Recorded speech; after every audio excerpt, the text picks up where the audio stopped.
computer. All right, so everyone, I think, has to agree with the recording. So please hit that button. I'm going to finish up the 2 slides from Wednesday, and then we will go to Friday. What happens if someone don't hit it? I don't know. Please do if you want a recording, because if I don't record this, I'm not going to repeat it again.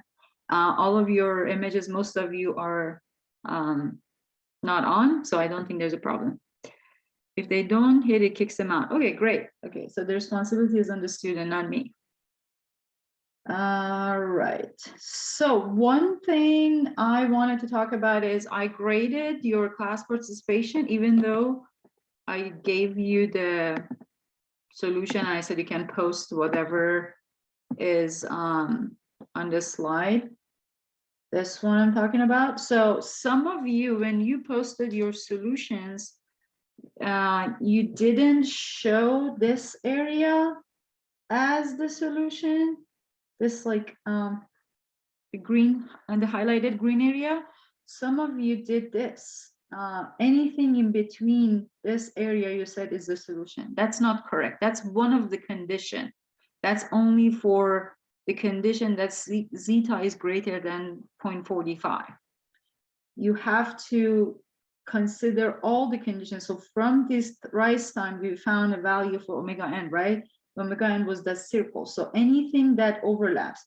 I also remember some of you talked about, hey, we could find sigma, and then the sigma line would have been here, right? So anything on the left side of the sigma line would have been correct, but still have to overlap, has to overlap all 3 conditions. So we will choose the allowable region only if it applies or it satisfies all 3 conditions that we have. So all 3 specification, because from percent overshoot, you can find zeta as well, right? And then from TS, you can find sigma. But don't forget about that. We have to have omega. Is this clear? I didn't take off points because I kind of showed you the solution. But if you make that mistake in your homework, then you will lose points. You have to really clearly show the acceptable region. This also brings me to your homework 3. So in your homework 3, you should be able to solve all the questions except one, which we will discuss it on Monday. All right. Which is about error of the closed loop system. Everything else, you should be able to do that. All right, so I'm going to solve this example, but I brought it to the new lecture. So if you want to follow the new lecture, you could do that. So we want to know the effect of pole on the response of our system. We know that poles are effective, right? Have impact, but different poles have different impact on the system. If you remember, we discussed that in S-plane, when we are closer to imaginary axes, things will happen when, for example, you have less damping. When you get closer to real axes, you have more damping.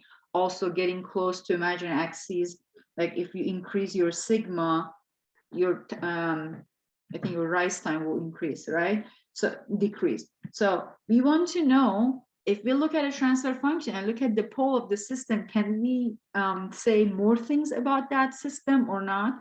So I brought an example. HS is 2s plus 1 divided by s squared plus 3s plus 2. So if we look at the system, we have 2 poles and 1 0, right? So let's say that from the denominator, s squared plus 3s plus 2 equal to 0 gives us s plus 1.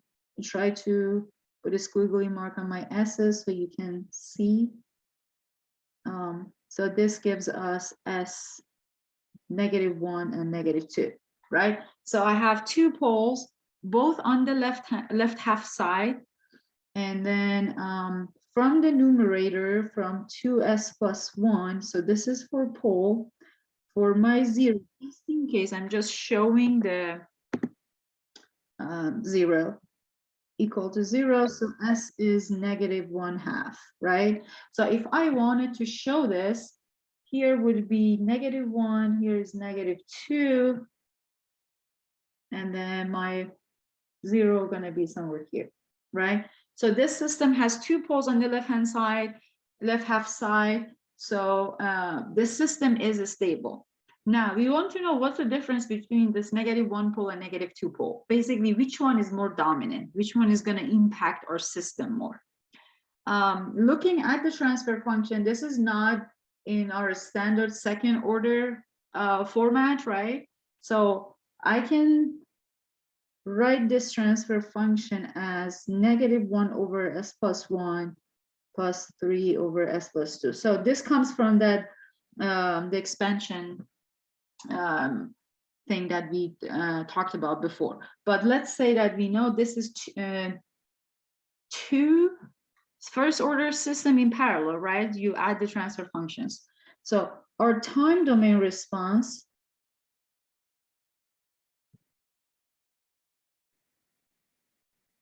would be, so this is in S domain, right? So S domain, so this is probably 2 blocks in parallel, so we can, so if we write HS, this is gonna be the addition of the 2 transfer function. So the time domain response would be something like h of t would be negative e to the power of negative t plus 3e negative 2t. How do you know? Well, you have to go back to those tables for how to get from Laplace to time, but we know these are both first order system. If and you can refer back to lectures that we talked the first order system. We can write the time domain response for that. Now, this is for t greater than 0, and it's going to be 0 when t is -0, because negative time doesn't mean anything, but we want to make sure that we write it down there. So this is what is important. So if I look, so this is the important part. I want you to pay attention. If I look at the time response,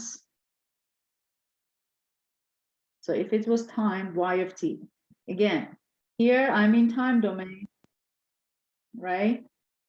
Above, up here, this was S domain. So I showed my poles and 0 in S domain, but now I'm telling you, I'm showing you the time domain, which is the response of the system.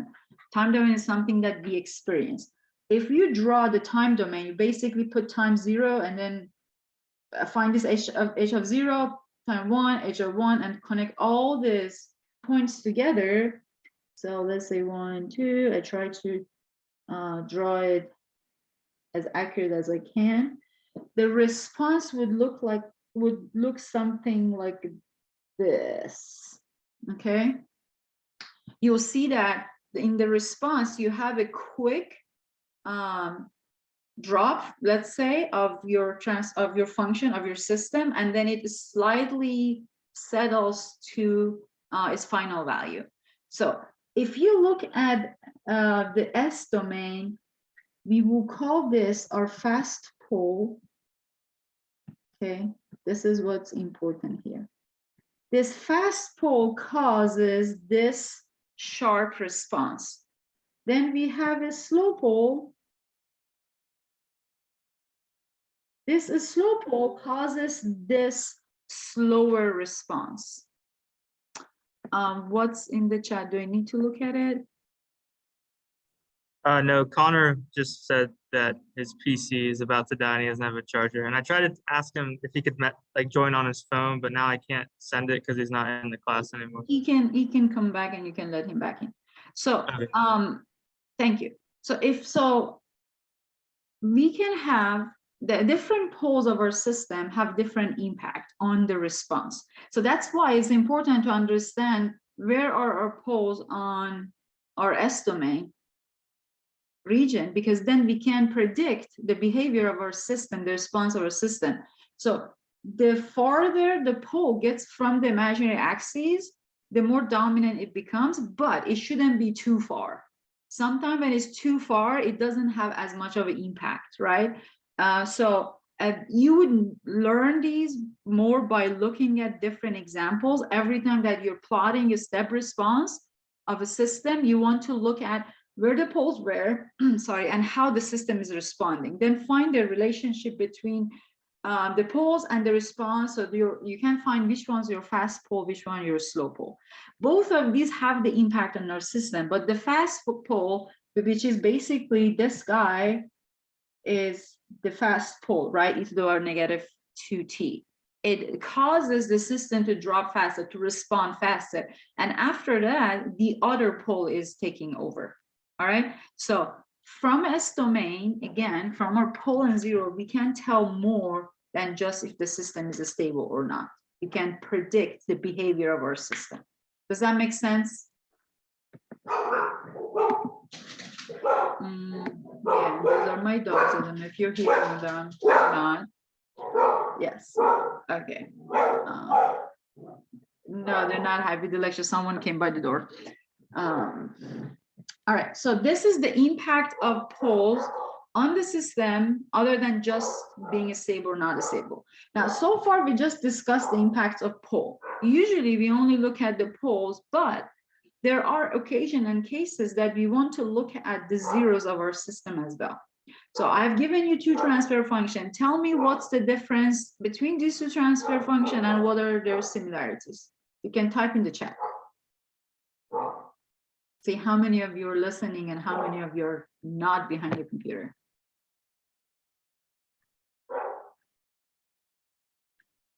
What are the similarities between these two transfer functions and what's the difference?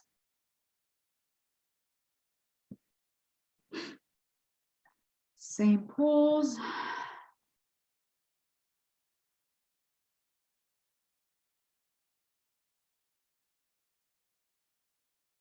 Different gains, good.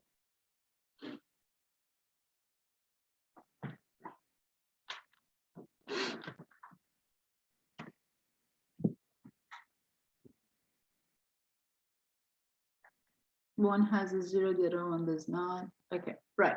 So between all of you, you answered it correctly. So as you mentioned, they have similar poles. So for the first system, there is no zero. And then there are two poles, S -1 and S -2, right? Let's draw these and show them on our S-plane. So I'm showing the location of pole and zero, -1 and -2, all right? And then K here, or the gain is 2, or since this is not in the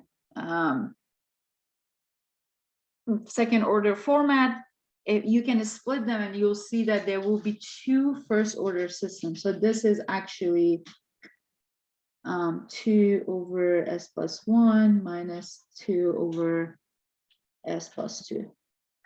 Okay, so two first order system. And then, so this here, if you were going to write h of t, it would have been 2e to the power of t minus 2e to the power of -2t. So this is the coefficient of this. All right. So you don't need to be able to do this quickly, just for your information. But you see that these gains that you see here, they show up in the time response. There is the gain.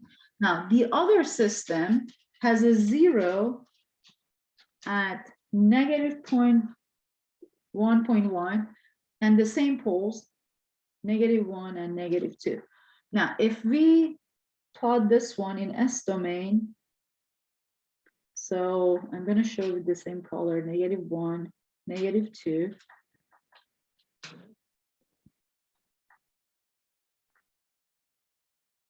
Then here, I'm going to also show my 0. Sorry, this is like a cross. Okay, now let's look at this transfer function, see what this was. This, we can say 2 over here, 0.1. If you separate these ones, again, you don't have to do this right away if you don't know, but you'll see what I want to show you. So here you have 0.18 over s plus 1 plus 1.64 s plus 2.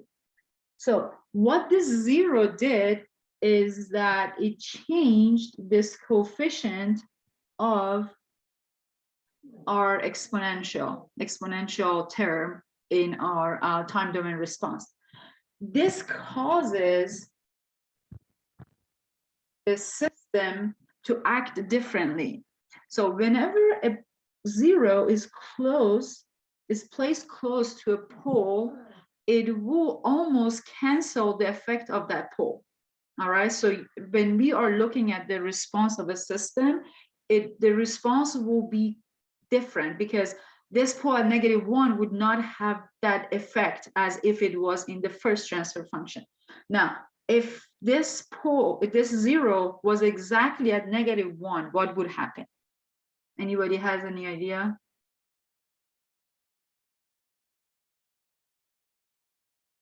So let's say that in the numerator, if we had s plus 1, what will happen? It will cancel the pole. Exactly, Kevin, you're right. So it will cancel. So you would not cancel like this. You would not do that because they still exist, right? It will cancel the effect of our pole because this is an open loop system, right? This is just our plant. Now, if there's any noise to the system, it will shift the position of pole or 0 a little bit. So then the system behaves differently. So it does not cancel the pole out. It cancels the effect of the pole out. Okay, this is a very useful tool to design a controller. So we can put or place a pole or 0 near the pole or 0 of the system if we wanted to cancel out the effect. Why, for example, why? So we'll see here that these two poles, let's say if this system had a pole on the right hand side, if I place a 0 on top of it, I can cancel the effect of that, right? It's still there, but I can cancel the effect and make the system to be stable. Now, this is not used for open loop system. We will use this for closed loop system.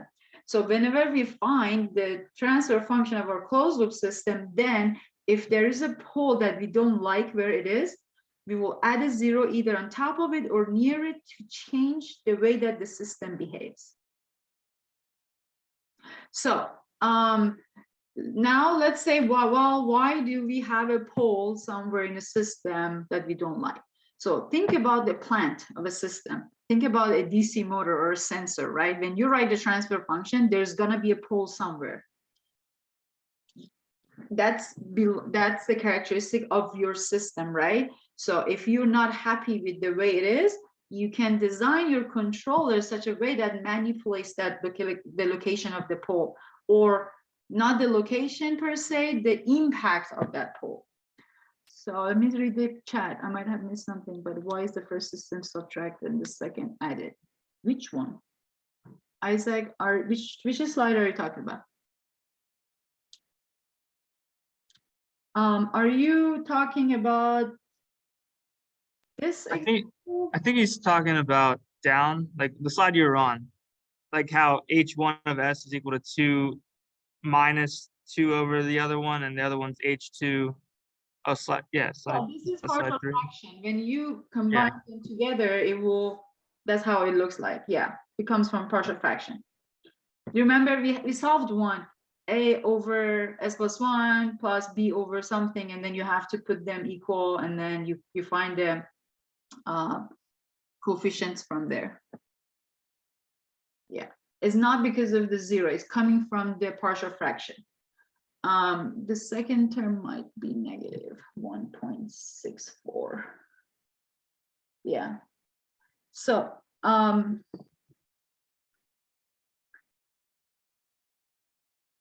the point of this slide again, do you understand the effect of 0 on the system?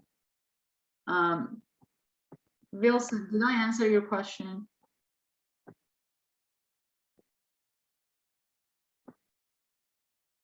Yes, okay. So let's review again. the effect of poles. If the poles are on the left half side is left half plane. If the poles are here, the system is stable. So usually when we look at the denominator of a transfer function, if the poles are negative, they're all in the left half plane, the system is stable. If they're on the right half plane, the system is unstable. If they're on this imaginary line is also the unstable side. So on imaginary line and the right half plane, the system is unstable. So this is the traditional way of looking at the poles. Now, poles offer something extra. It would tell us, by looking at them, which poles have more impact or effect on the response of a system. These are important when we are designing a controller, because designing a controller, if you think about it, you would always have to add a block, right? So you remember plant, controller, then something like this, RY. Do you remember this? So we are in block diagram, right? So a plant has a transfer function. A controller also has a transfer function. That could be, for example, something like this. So what you're doing is you can, if this was, let's say, 2 over s plus 1, s plus 2, whatever that plant is, to find the closed loop transfer function, you have to multiply 1 over s plus 1 times the plant, right? So you have to, and you will have to add the poles of the controller to your system, right? So now we can use that. If we are unhappy with the pole on our plant, design the controller such way that either cancels or lessens or improves the effect of a pole in our system, or creates a pole. Does this make sense? If you have a pole that would make the system unstable, if you add a 0 for that pole, would it make the system stable even though that pole is?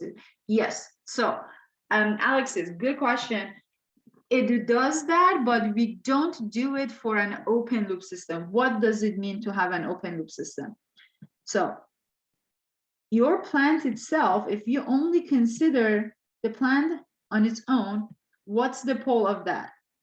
-1, -2, correct? The plant itself is an open loop. It's just our system. We won't place a 0 close to this to get rid of the impact or cancel that out. We will find the transfer function of our closed loop.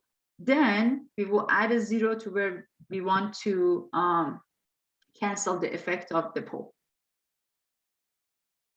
Even though the pole exists in our system, but we are not finding the pole of the system. We are finding the pole of the system and the controller together. Okay, so that is a very powerful tool in designing controller. When I think next week or after spring break, I'm not sure, we will start talking about PID controllers, and is basically the same thing. After PID controllers, the next best controller is placing a pole or a 0 at a location. All right. So this was what was left from last class. These 2 slides are really important, especially when it comes to design controller. At this point, I just want you to remember or understand how poles and 0 can impact. Usually in designing controllers, we don't look at the 0 unless that 0 is very close to a pole. Then it becomes important. Otherwise, we don't care about them. All right. Okay. So now let's go to MATLAB. Everyone open your either MATLAB online or MATLAB on your computers. Hopefully you all have the control system toolbox installed. So from your last assignment, I can tell that you all have that. And PTSD, this mass spring system, is from your exam example, from question 2, problem 2 of the exam. So what I want you to do is to find the step response of the system. And you have seen something like this before, so you should be able to write the code. So I'm gonna give you about 10 minutes-ish. And then once you have a step response, take a screenshot and send it in the chat. So we can look at your responses. All right. Sounds good, everyone? Awesome. Do that, and then I will teach you a couple of cool things. You can send images in the chat. Yes, there's file. If you click, you can do that. Right? You can send files. From your computer, you can pick something. Let's see what I have in my computer. Let's go to pictures. See if I have Cocoa Pepper picture. Yay, there. I just sent you a picture. So.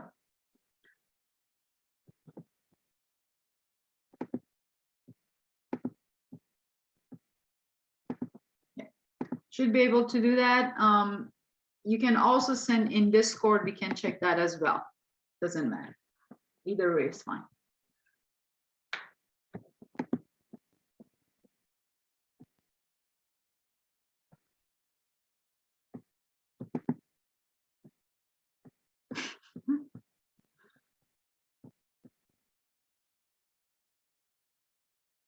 While you're working on this, I looked at the anonymous survey, and someone said the exam was extremely difficult.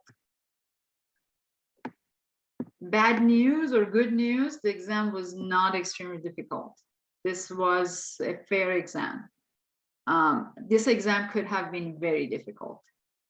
My goal when I designed this question was to evaluate your understanding of the exam. Class average was 74%, and I think it's about right. So if you got anywhere below, I don't know, 45 to 40, anything below that, then it means that you need to change the way you study.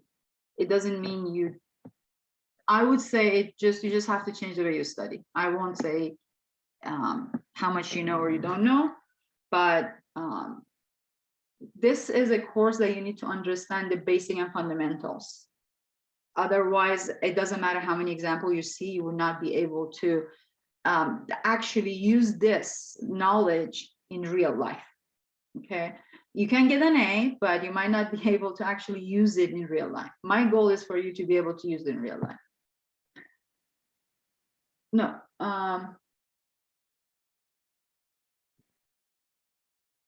no, I didn't mean 45%. So under 80%, if you got under 80%, so a slightly above average, right? The average was 74. So if you got under 80%, it means that you need to change the way you study. Yeah. Yeah, 45% is really low, Brett. My expectations are higher than that. I was just because a 45 out of 50 would have been a 90%. And I was like, it's a high standard, but I guess we can set that. 80%. So if you get 80% above, you're fine. You just miss a couple of things. But if you got below 80%, you have to change your, I don't know, the way you look at this course. We don't get many students in office hours. That means that you don't need help, but I think you need help. So think of that as well.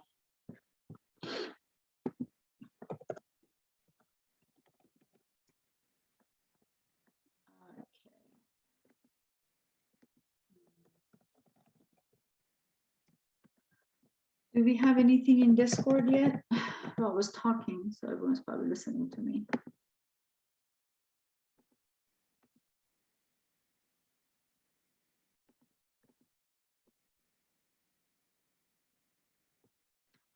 You can go and check the exam solution to find the matrices, because you need the matrices A, B, C, D to solve this.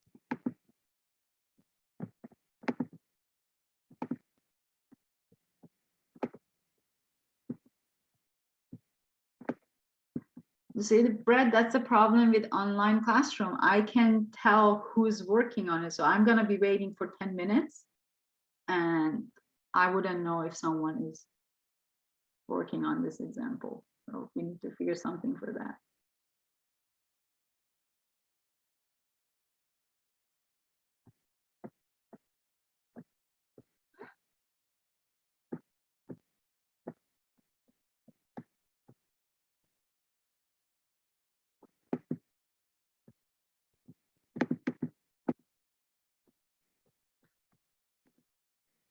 I'll be right back.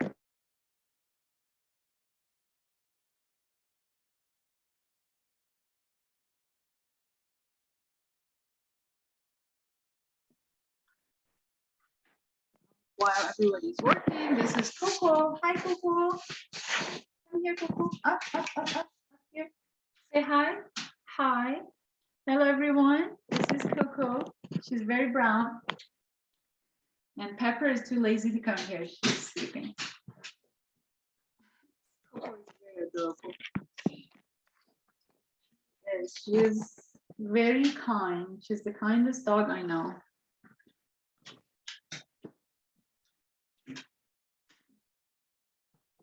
Bring Coco to class. Someone has to pet her the whole time. She has anxiety, but you have to pet her the whole time. Okay, Brad, I'll bring her. I agree, Jesse. I agree. Dogs are too good. When I came to Columbus, the first year I was here, if I didn't have dogs, I would go crazy. I was very depressed. And honestly, if I didn't have them, I don't know what would happen to me. Best friends. Good girl. Go.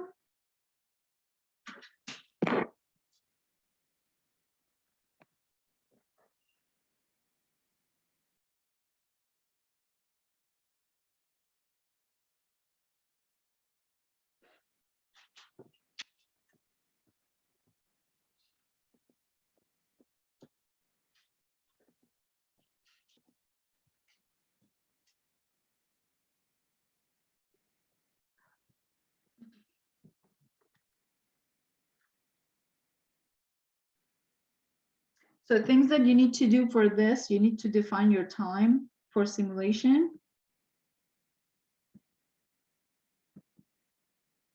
From the exam, you have the state space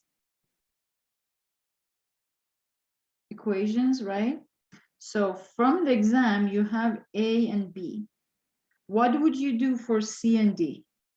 In the exam, I didn't ask for C and D, which is basically Y is CX plus BU. What would you do for that? So this is, you have X dot is AX plus B. You would have to assume something about the output. Yeah, so you need to just say what is the output. So here, how do we know what to assume? So our state variables, if we look at it, we can say position of mass 1, the velocity of mass 1, position of mass 2 q, velocity of mass 2 q dot, right? And a lot of you were, I think, confused by why it is called q. Q is a variable. You can call q for position, q and q dot. So you can get any of this to be the variable that you're going to look at it. So I'm going to plot for velocity of M2. I'm actually going to change that and then look at different things. You can define your own output. You have to define what your output is to be able to use the MATLAB command for a state space system. You should have your responses by now. So if you start sending your pictures, the snapshot, either in chat or in Discord, that would be great. You can post in question during lectures channel. Actually, Brett, are you behind your computer? Sorry, Dr. Z, I am right by it. I'm in the lab right now. I had someone stop by. It's okay. I was just going to ask, can you create a channel in Discord for MATLAB, like output or something, so they can just submit there? All right. Yeah, I can do that right now.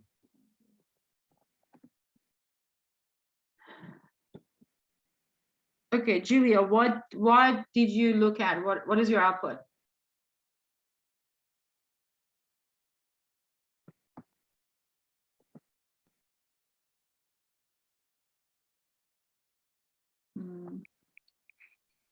I was looking at the velocity of M2, so Q dot. Okay, so look at the position of M2 as well. Can you plot that one and send that? Yeah.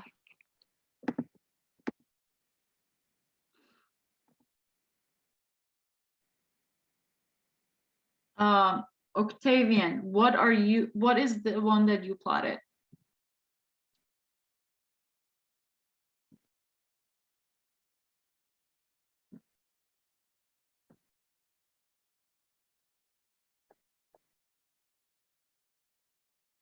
I'm confused. Thank you. Okay, on Discord, we should have MATLAB channel. So if you're more comfortable, you can post there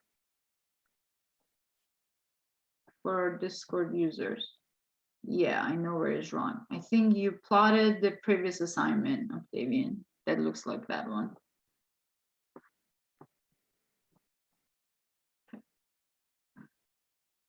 Okay, everybody else, I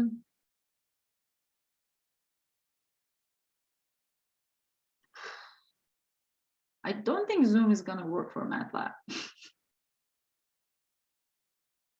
Because it can't help everyone individually.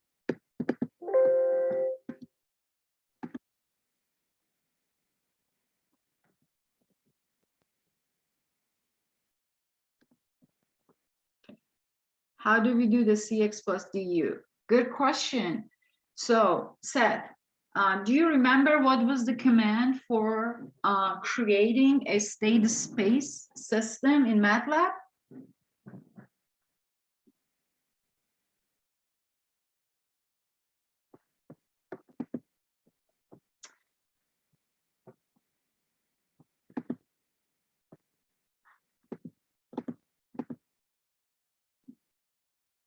Okay, so step is when you're looking at the step function, step response. Before that is not a step X and Y. You have to create your system. Yes, is SS of a sys. Now your sys here is your system in state space representation, right? So now you have to figure out that part. We have done this before, so I'm hoping that you can all plot that. I'm going to show what I have in about 2 minutes. Only 2 students sent their results. 3 here, and then there is 4. So Lucas, you only have A and B. Okay, so it means that you're working. All right. Let's see what Kevin did. Yes, okay. So Kevin, you need to extend your time more than 1.5 seconds, right? So if you remember, Brett explained before that you need to make sure that your simulation time is long enough that you can see the complete response of the system. You could use Cameron. That's actually the command that you have to use. SS of A, B, C, and D. You have to define what A, B, C, D are, and then do SS. But how can I use if I don't know what C and D is? We define C and D. You know what C and D is. You just need to write it. Yeah, Kevin is gonna, Cameron. Yeah, Cameron, that's correct. You have to use that command. C is a design choice. Yeah, so the question I asked Julia, it was about C. And I also showed here, right? So I just talked about it. This is your X, your state variables, which are position of M1, velocity of M1, position, I'm going to say pose of M2, and velocity of M2, whichever you want to measure, you're gonna have to create a C that defines that. No, you should be able to define C. Yash, your answer is wrong. I don't know what happened. I'm gonna show you my solution soon, so you'll see what I'm talking about. I will explain that. Correct. All right, Kevin, you're good. I can pay attention and try to keep up with math at the same time.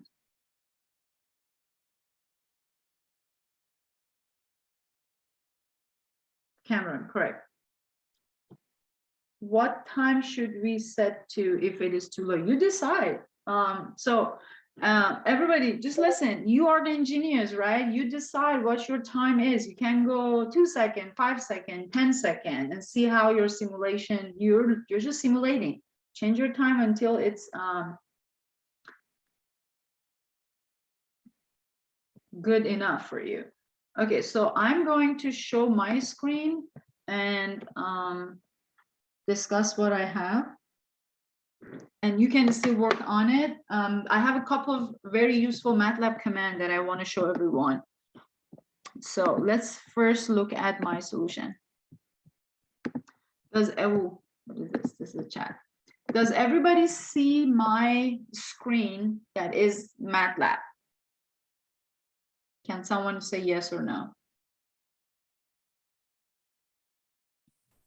Yep. Okay, thank you, James. So I started with defining my model parameter, right? So just what mass is, what K is, and then on my time, I defined 0 to 5 seconds. You can say 10 seconds. You can say first 2 seconds if you don't have any idea. And then if it wasn't enough, you can extend your time. I'm going to stick with 5. How did I get 5? I don't know. I ran 2 and it was a short. Now, for a state space model, you have to define A, B, C, and D. A and B are the system. So you solved it in your exam, is in the exam solution, right? C is engineering choice. What do you want to measure? So I just showed you if x1, x dot 1, q1, q dot 1 are your state variable, I'm measuring the last one, which is velocity of mass 2. If I wanted to measure the position of mass 1, then I would say this is 1, right? So let's take a look at, continue looking at the velocity of mass 2. We can change that. And D is 0 because the input doesn't have an impact of output. I'm not assuming any feed forward. So usually for our cases, D is 0. Now I'm going to build my system. My system is SS of A, B, C, D, right? So A and B come from the system. C and D come from you as engineers, designers. So I build my system. Now I'm going to simulate the step response. So step, system, and T, or just a step system. That works as well, all right? So I'm going to run up to there, and I'm going to show you something very useful. Let's do that. I'm going to do run an advanced type thing. And here I build my system. Now, if I continue run and advance, it goes and shows me the step response. Does everybody see the step response? Here is the thing, and hopefully everybody sees that. If you right click on this plot, you can go to characteristics and, for example, pick response. It will show you, if you hover over that, what's the peak amplitude of your system, all right? And then if I go to something else, maybe transient time or steady state, it should show me the steady state. Here's my steady state. So final value of the system is 0. So my system, it tells me that is going to oscillate and finally goes to 0. So I am looking at the velocity. So it tells me the velocity will be 0. So the system will stop, right? So the velocity of mass 2 becomes 0. This is one way of looking at system characteristic, those values that you calculated. There is another way. You can write step info and then put your system in there. So I'm going to just run this because I already ran this section, and then it will give you these values. Now, because the system is very fast, you will see like overshoot infinity is not actually infinity. It's very high with respect to my system that it shows infinity. Usually you will have a number there. Now, this is one way of showing the step response. You could also just like, once you have your response, this is for you when you're designing, when you're changing. if you wanted to plot, you can do this. You can actually plot that system and make sure that you're labeling. So when we look at it, we can see what you are measuring. So if you submit something that doesn't have axes, we don't know what you are measuring or what you're looking at. So I am going to change my C matrix, and I'm going to look at the position of mass 2.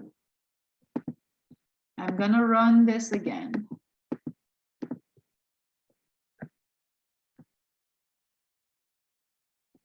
So this is going to be position of my mass 2.